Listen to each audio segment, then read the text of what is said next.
स्वागत है आपका जीनियस क्लासेज के अंदर। दोस्तों, जैसा कि आपने थंबनेल देख लिया होगा, आज हम इस छोटे से वीडियो के अंदर जानने का प्रयास करेंगे कि ग्रीस सुमेल का युद्ध कौन सा था दोस्तों, और इस युद्ध के अंदर किन की जीत हुई थी और किसकी हार हुई थी दोस्तों। बिल्कुल दोस्तों, जो लोग चैनल पे नए हैं वो सबसे पहले चैनल को सब्सक्राइब करें और बेल आइकन प्रेस करें, ताकि इस प्रकार के इंपॉर्टेंट वीडियो जो है वो आपको घर बैठे आपके मोबाइल स्क्रीन पर आपको मिल सके। दोस्तों याद रखिएगा दोस्तों, जितने भी कंपटीशन एग्जाम होते हैं उनमें स्टैटिक जीके से रिलेटेड, हिस्ट्री से रिलेटेड ऐसे टॉपिक से क्वेश्चन पूछा जाता है दोस्तों। तो आज का हमारा जो टॉपिक रहने वाला वीडियो के अंदर ग्रीस सुमेल युद्ध रहने वाला दोस्तों।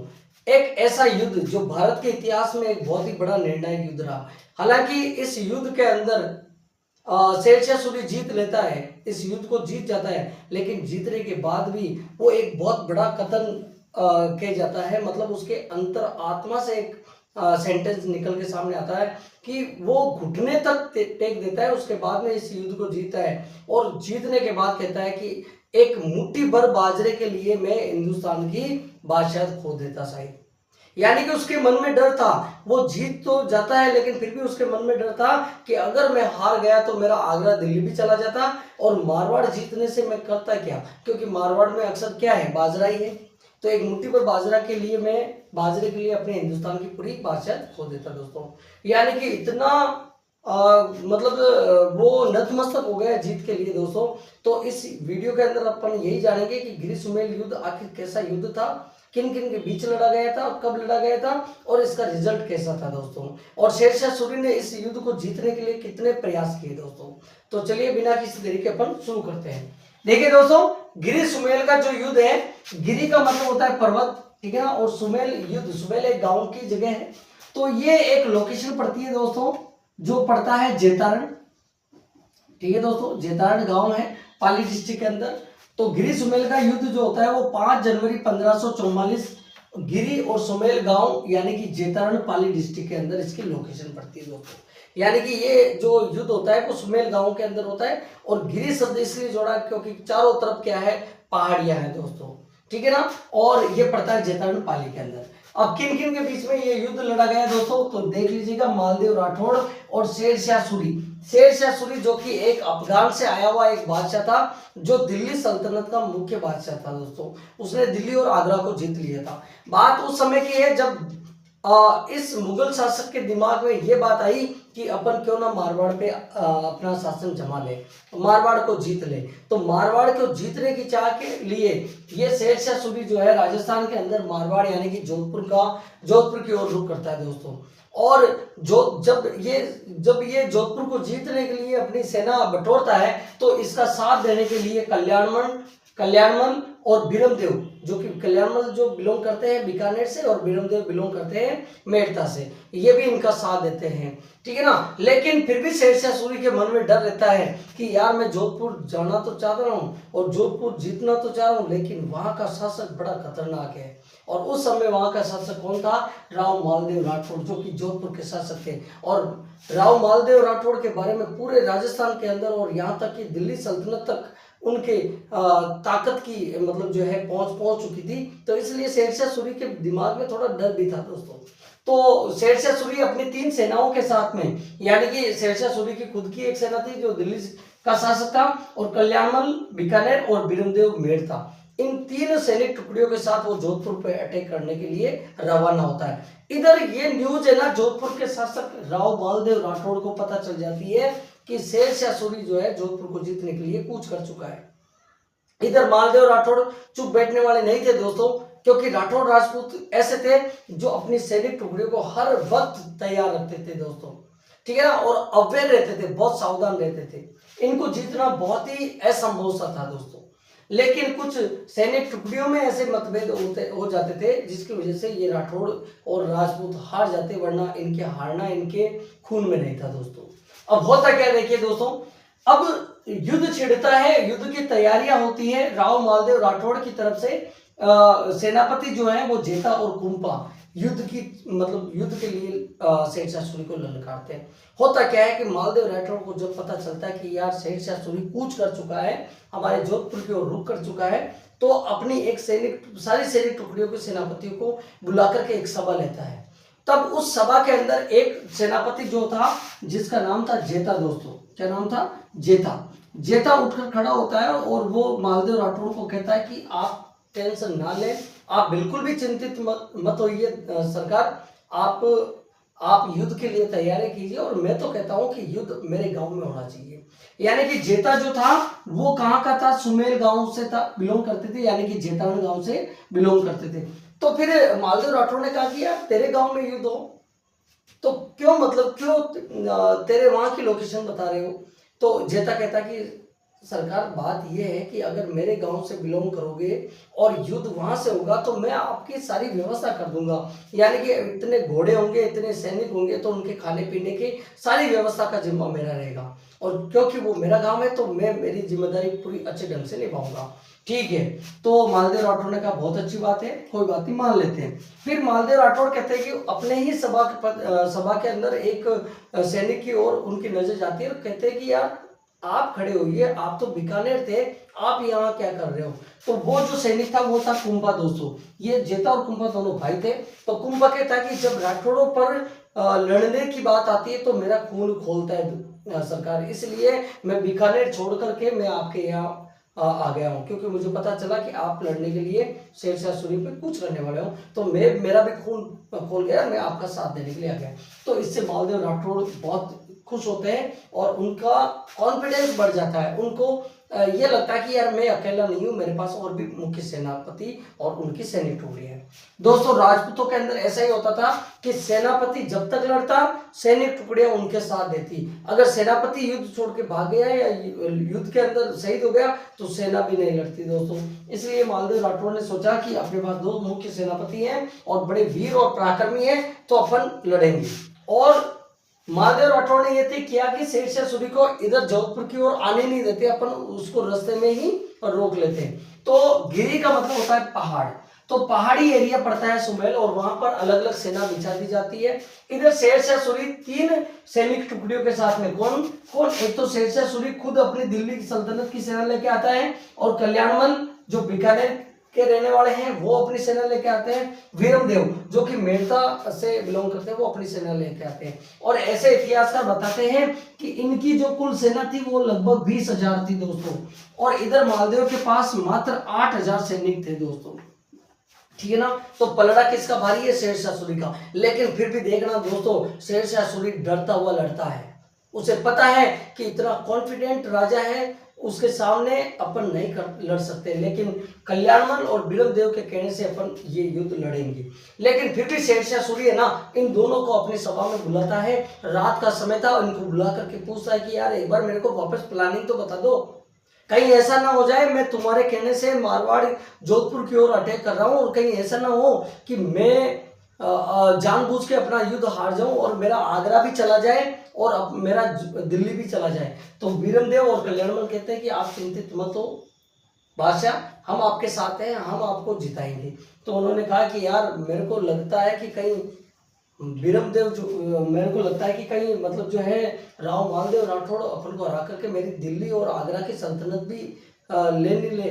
तो ये दोनों उनका कॉन्फिडेंस बढ़ाता है कि आप चिंता मत करो, हम है ना आपके साथ। फिर भी शेरशाह सूरी के मन में डर रहता है, तो शेरशाह सूरी क्या करता है, अपने सैनिक टुकड़ियों को 2 भागों में बांट देता है। एक भाग की टुकड़ी को सीधा लड़ने के लिए कहता है, दूसरी भाग की जो सैनिक टुकड़ी है उसको छिपने, पहाड़ियों के अंदर छिपने के लिए कह देता है। यानी कि छिपी हुई सैनिक टुकड़ी की जो टुकड़ी की जो होती है उसका जो सेनापति होता है वो जलाल खां जलवानी होता है। तो जलाल खां को कह देते हैं कि तू कुछ सैनिकों को लेकर पहाड़ के इर्द गिर्द छुप जाना, जब हम युद्ध लड़ते रहे और हमारे सैनिक काफी थक जाए तब तुम एंटर कर जाना, ताकि इससे फ्रेश ताजा सैनिक जो युद्ध करने के लिए आएंगे तो उससे मनोबल बढ़ेगा। होता क्या है दोस्तों, युद्ध छिड़ता है, लेकिन फिर भी शेरशाह सूरी के दिमाग में बहुत ज्यादा डर रहता है, उसे पूरा पता रहता है कि मैं हार ना जाऊं कहीं ना कहीं।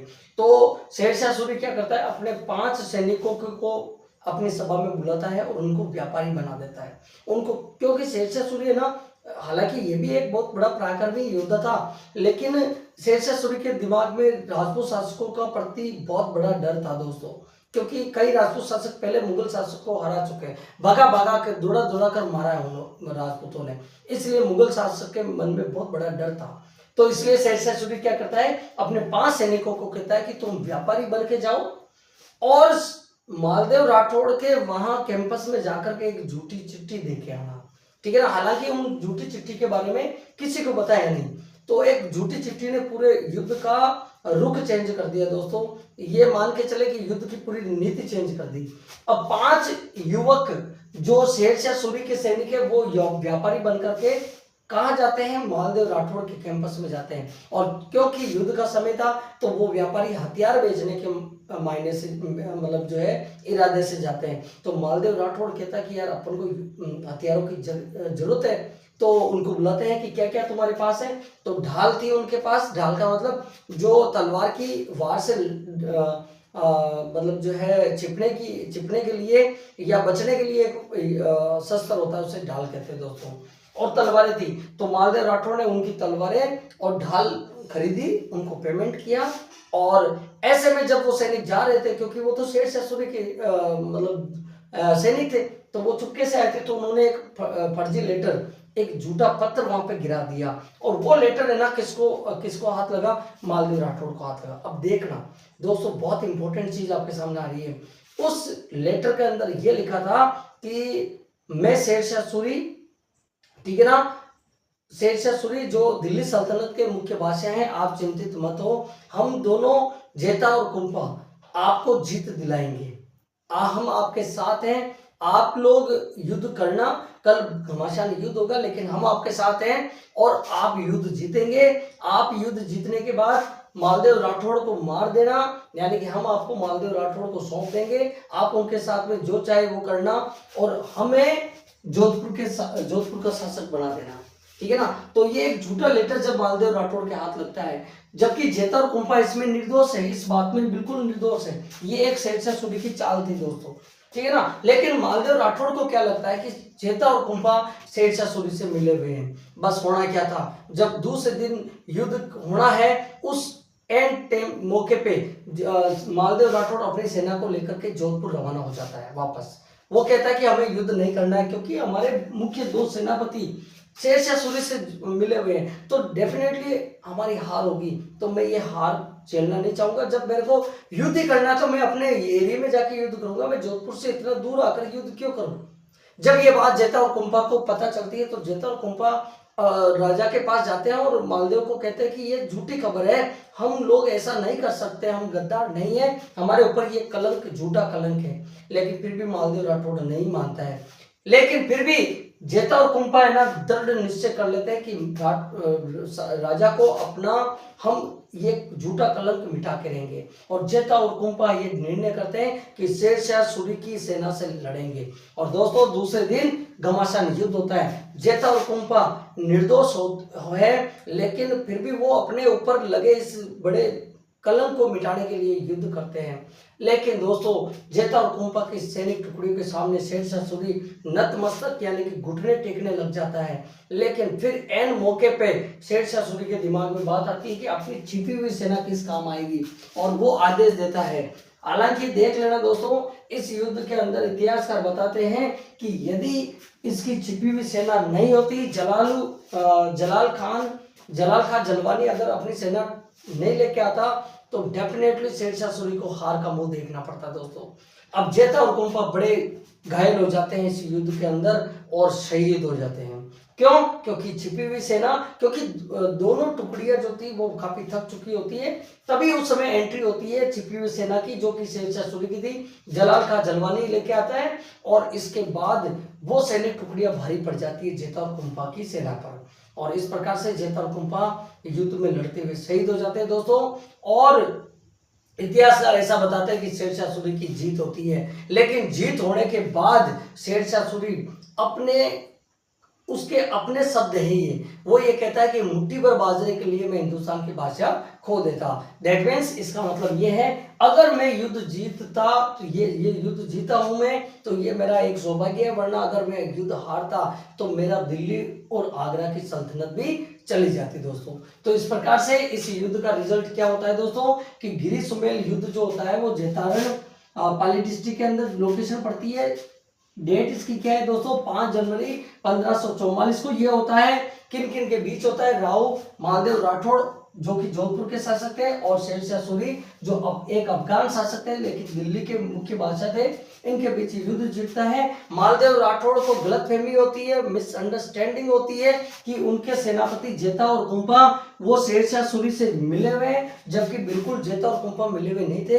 एक झूठा पत्र, एक झूठा लेटर इस युद्ध की रणनीति को चेंज कर देता है दोस्तों। और जलाल खां जलवानी की छिपी हुई सेना भारी पड़ती है और इस वजह से शेरशाह सूरी युद्ध को जीत लेता है और मालदेव राठौड़ की हार होती है।